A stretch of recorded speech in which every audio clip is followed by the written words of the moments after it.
caractéristiques des matières organiques, leur dynamique, leur fonction, les services qu'on en attend, font qu'il n'est pas si facile de diagnostiquer l'état organique d'un sol. Il y a des questions qui se reposent à ce sujet-là, hein, dans le chat, on l'a vu. Et puis, il est peut-être encore moins facile de prédire l'évolution dans le temps de ces matières organiques, des stocks de matières organiques, parce que les stocks sont très variables spatialement au sein même d'une parcelle, parce que ça évolue assez lentement aussi, qu'il faut du temps pour mettre en évidence sur 30 cm de sol une évolution sous l'effet des pratiques culturelles. Et c'est pour ça que la modélisation est nécessaire. C'est pour ça qu'on a besoin de modèles plus ou moins complexes, je dirais modèles complexes dans la recherche pour étudier les processus, modèles plus simples pour aller jusqu'à de l'aide à la décision et accompagner les agriculteurs. Et c'est ce qu'on va voir dans les 3 interventions qui viennent tout de suite, avec des modèles comme le modèle AMG, donc on en a déjà parlé, qui est un modèle assez simple, mais aussi des modèles comme Styx et le modèle PASSIM, qui vont être évoqués différemment dans les diverses interventions.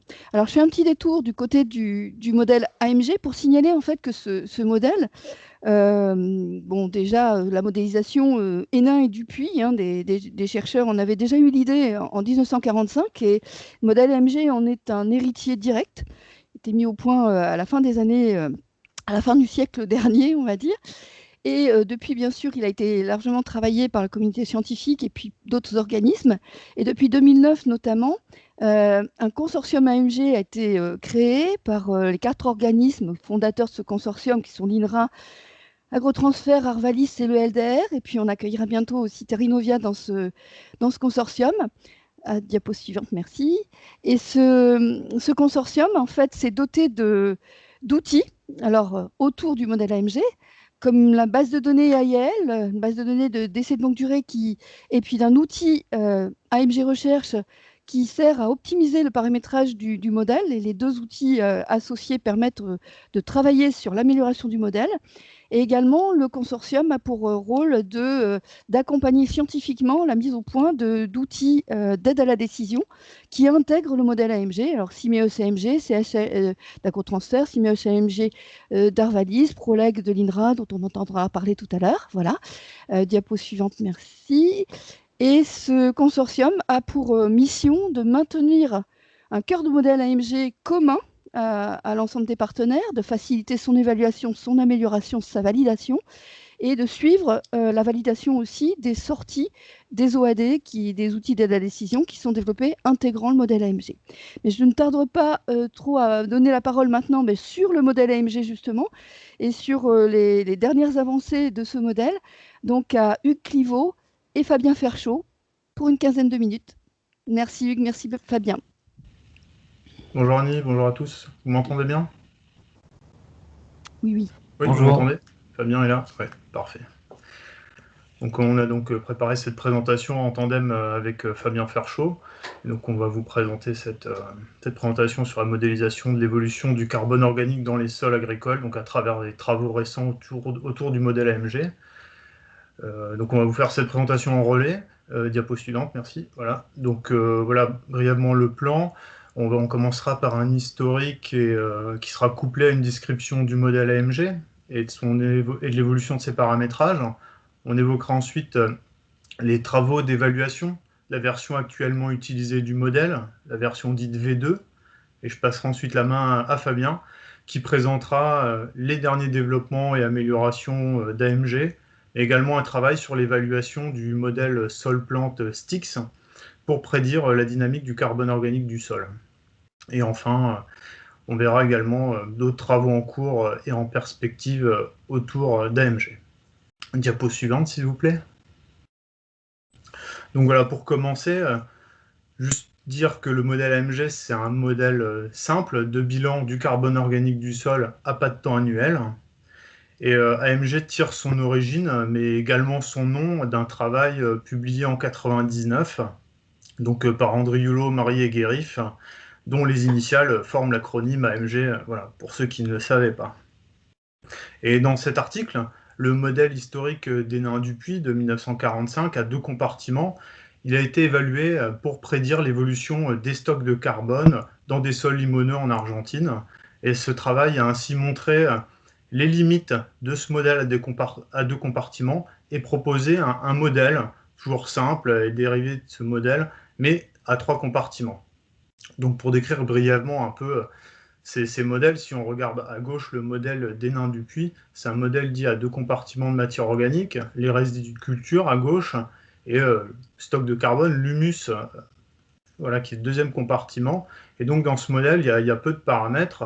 On a un paramètre K1 qui est le taux d'humification, c'est la part de résidus qui annuellement va intégrer l'humus du sol. Et il y a un coefficient de minéralisation, un taux de minéralisation K2, qui est le taux de minéralisation de cette matière organique du sol. Et donc l'évolution vers le modèle à 3 compartiments, qui a permis de mieux simuler finalement la dynamique du carbone dans ce travail, est relativement similaire à cela près qu'on compartimente la matière organique du sol en 2 fractions, une dite active et une stable. Donc la partie active est alimentée par l'humification des résidus de culture et se décompose, alors que la partie dite stable, on la considère comme relativement, comme ne se décomposant pas ou pas de temps de simulation. C'est-à-dire qu'on a 2 fractions avec des temps de résidence qui sont différents, et le stable a plusieurs décennies, voire plusieurs siècles. Donc, diapo suivante. Donc, ce modèle AMG, on va parler de 2 versions ensuite. Il y a une version dite V1 qui dérive des travaux publiés en 2008 par Safi, Dadi et Marie, et une version 2 donc, qui a été publiée il y a 2 ans. Donc voilà, on a les mêmes compartiments, ça n'a pas changé dans le modèle, il y a eu juste des raffinements autour des paramétrages du modèle. Donc le modèle nécessite en entrée des entrées de carbone, la matière organique fraîche, qui sont soit mesurées, soit qui peuvent être estimées. Et dans la version 2 du modèle, on propose une méthode d'estimation des entrées de carbone à partir des rendements mesurés et de relations allométriques. Le coefficient d'humification, qui s'appelait K1 avant, ici s'appelle H, lui va dépendre du type de résidu. Si ce sont des résidus de culture aérien, on a une fonction du C sur N du résidu qui permet d'estimer ce paramètre. Le coefficient d'humification des racines est lui un peu supérieur et fixe, donc supérieur à ceux aux résidus de culture aérien. Et il y a également un coefficient d'humification qui est spécifique aux produits résiduaires organiques et à chaque produit résiduaire organique. Et enfin, le taux de minéralisation de cette matière organique, en fait, il y a un taux de minéralisation potentiel qui peut être impacté donc, par différents facteurs tels que la température. On a également une fonction qui est un proxy de l'humidité du sol qui est basée sur un bilan hydrique assez simple à partir des précipitations, de l'irrigation et de l'évapotranspiration. Ce taux de minéralisation dépend également des teneurs en argile après décarbonatation et des teneurs en carbonate de calcium. Et dans la V2, on a introduit 2 nouvelles fonctions de réponse de la minéralisation à des variables du sol, donc au pH et au C sur N du sol. Diapo suivante. Donc un gros travail d'évaluation du modèle a été permis grâce à la constitution de la base de données d'essais de longue durée AIAL, dont a parlé Annie précédemment. Donc au sein de cette base, on a sélectionné des sites de qualité en fait, qui présentaient des répétitions dans le temps, qui étaient suffisamment longs. Et on a ainsi retenu 20 sites en France avec 60 traitements. Donc c'était des systèmes de grande culture, des essais réalisés entre 1970 et 2015 pour une durée comprise entre 8 et 41 ans. Et les mesures de stock de carbone et les profondeurs simulées étaient entre 20 et 30 cm de profondeur, en moyenne aux alentours de 27 cm de profondeur. Et on voit sur le graphique en bas à droite la distribution du nombre de traitements par rapport au taux de variation des stocks de carbone qu'on a peu mesuré dans ces essais. Et on voit que pour 42% des traitements, on les situait aux alentours de la stabilité, c'est-à-dire avec un taux de variation annuel compris entre moins 0,1 et 0,1 tonnes de carbone par hectare et par an.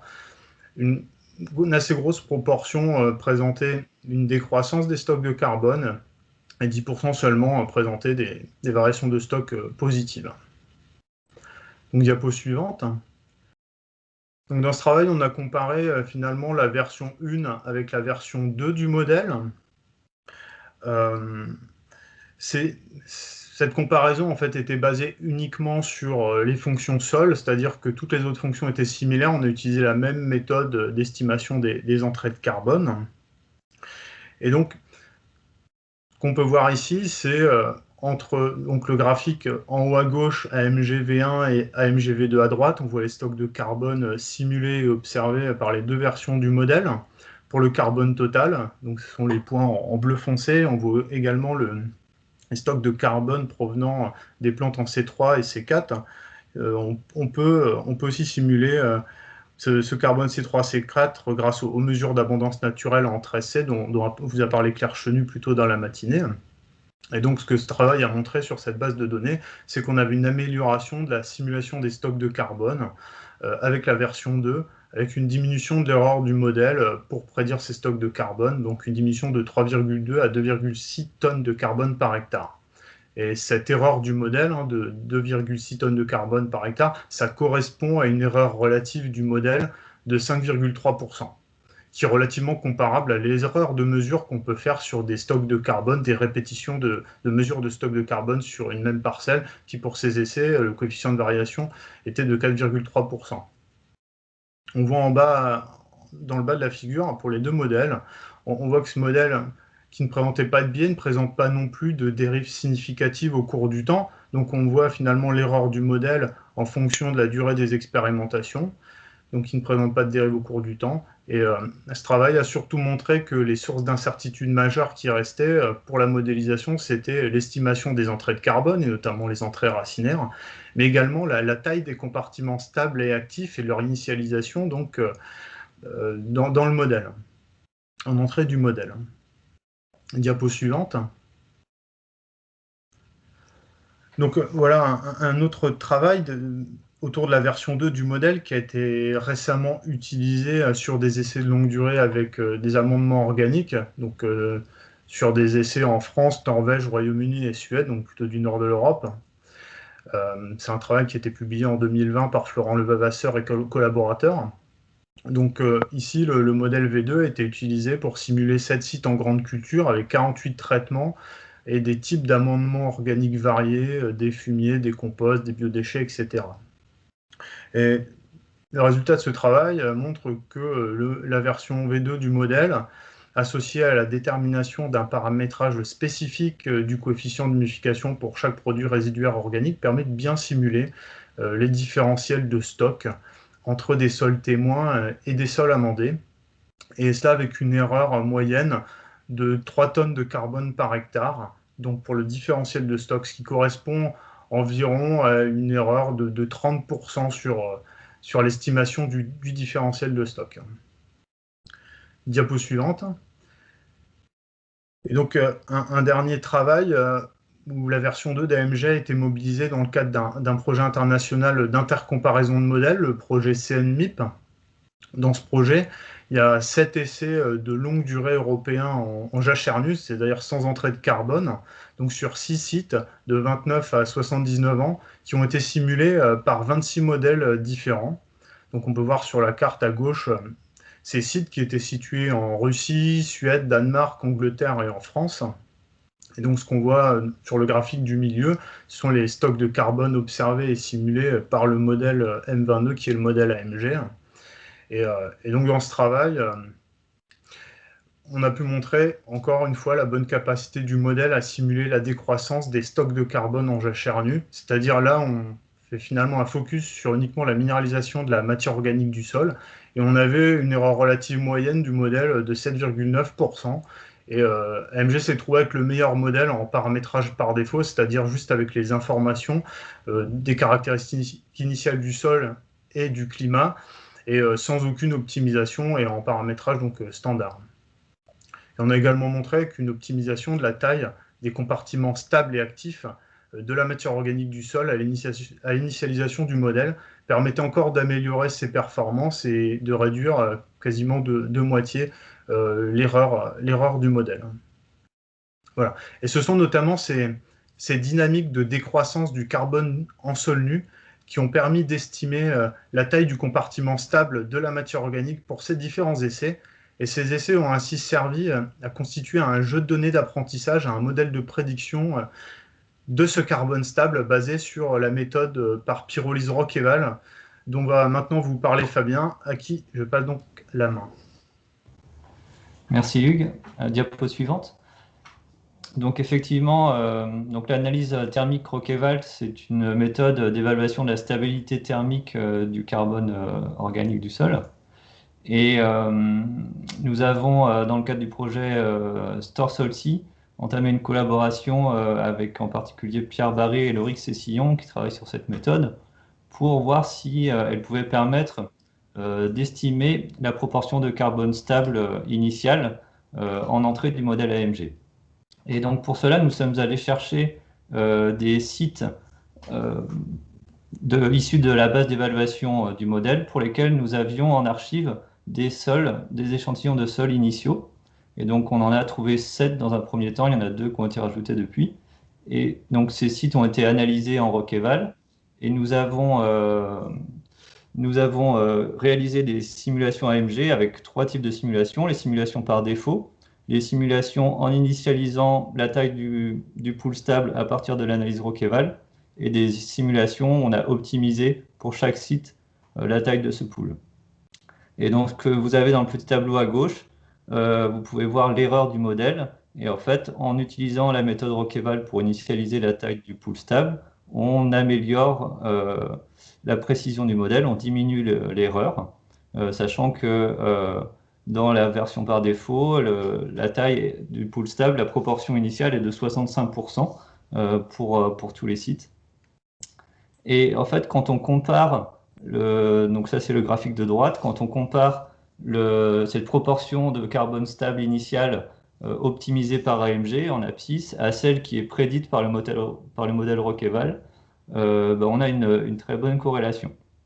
Donc cette méthode, elle peut être intéressante en particulier pour les sites qui ont un historique complexe avec des changements d'usage comme des anciennes prairies ou tout simplement pour lesquels on ne connaît pas bien l'historique. Et ça peut donc permettre pour ces sites-là d'améliorer significativement les performances du modèle.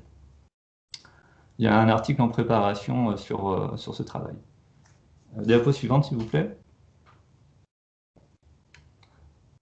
Alors, autre travail récent sur le modèle AMG. Donc nous avons travaillé sur l'essai-travail du sol de Boenneville, dont les résultats vous seront présentés plus en détail cet après-midi. En fait, nous avons donc cet essai qui a démarré en 1970, compare 3 modalités de travail du sol, du semi-direct, travail superficiel et labour. Et on a utilisé le traçage isotopique 13C donc pour suivre en fait l'évolution du carbone C4. Donc c'est ce que vous avez à gauche. En fait, on a utilisé sur un traitement le changement de rotation avec l'abandon du maïs qui permet de suivre la décroissance du carbone C4 et donc de caractériser la vitesse de minéralisation de ce carbone. Et en fait, ça a été fait sur... ici, vous avez le graphique pour la couche de sol anciennement travaillée, 0,28, mais ça a été fait sur différentes couches de sol, 0,5, 5,10, 10,15 et 15,28 cm. Et donc, on a pu mettre en relation, en fait, le graphique de droite, une relation entre donc, le taux de minéralisation et la quantité de carbone qui entre dans la couche de sol, donc sous forme de résidus, soit résidus aériens ou racinaires, ou les deux. Et donc, on a une augmentation en fait, de la vitesse de minéralisation en fonction de la quantité de carbone qui arrive dans la couche. Donc ça, c'est ce qu'on a vu tout à l'heure sous le nom de priming effect. Et donc, on a incorporé cette relation dans le modèle AMG. Diapo suivante. Et donc, on l'a ensuite évalué sur l'évolution du stock de carbone total couche par couche. Donc, vous avez dans la partie gauche du graphique, les graphiques gauche à gauche, l'évaluation avec le modèle AMG V2, et on voit que sur la couche 0,5, le modèle surestime assez fortement les stocks de carbone dans les systèmes non travaillés, en vert et en rouge, alors qu'avec le modèle V3, on a une bien meilleure simulation. Donc cette nouvelle version améliore ces simulations couche par couche, en sachant que pour la V2, on a toujours des performances satisfaisantes si on simule en monocouche sur l'ensemble de la couche 0,28 cm. Diapo suivante. Voilà, alors dernier travail qu'on va vous présenter ici, donc c'est un travail en cours sur la comparaison des modèles Stix et AMG. Donc Stix vous sera présenté plus en détail tout à l'heure. C'est un modèle sol-plante au pas de temps journalier. Et donc en fait on a fait tourner les deux modèles sur un certain nombre de sites en commun, les sites en Jacharnu dont Hugues vous a parlé tout à l'heure, et 3 sites cultivés. Pour l'instant, ça va être augmenté. Et donc, globalement, on a des performances qui sont comparables pour les deux modèles, avec des performances un petit peu meilleures pour AMG, mais en sachant que Stix simule aussi la croissance des plantes et donc les restitutions de carbone au sol. Diapo suivante. Donc, en termes de perspective, nous souhaitons continuer à évaluer le modèle dans ses versions V2 et V3 et avec l'initialisation Roqueval sur un plus grand nombre de pédoclimats et de systèmes de culture. On a aussi l'intention de tester sa capacité à simuler la dynamique du carbone profond dans les sols. Il y a également des travaux en cours pour élargir la gamme de production des systèmes, la gamme des systèmes de production simulables avec le modèle, donc avec des cultures énergétiques pérennes comme le miscanthus, avec des prairies, avec la vigne, peut-être dans l'avenir sur l'agroforesterie. Et puis le modèle devrait être aussi utilisé pour estimer les potentiels de stockage à l'échelle nationale dans le cadre d'un projet européen qui s'appelle Carbosec. Diapo suivante. Voilà, je finirai en remerciant en particulier Bruno Marie, donc, qui a porté le modèle depuis le début, et puis tous les collègues qui sont intervenus sur les différents travaux autour du modèle AMG. Et je vous remercie pour votre attention. Merci beaucoup Hugues et merci beaucoup Fabien.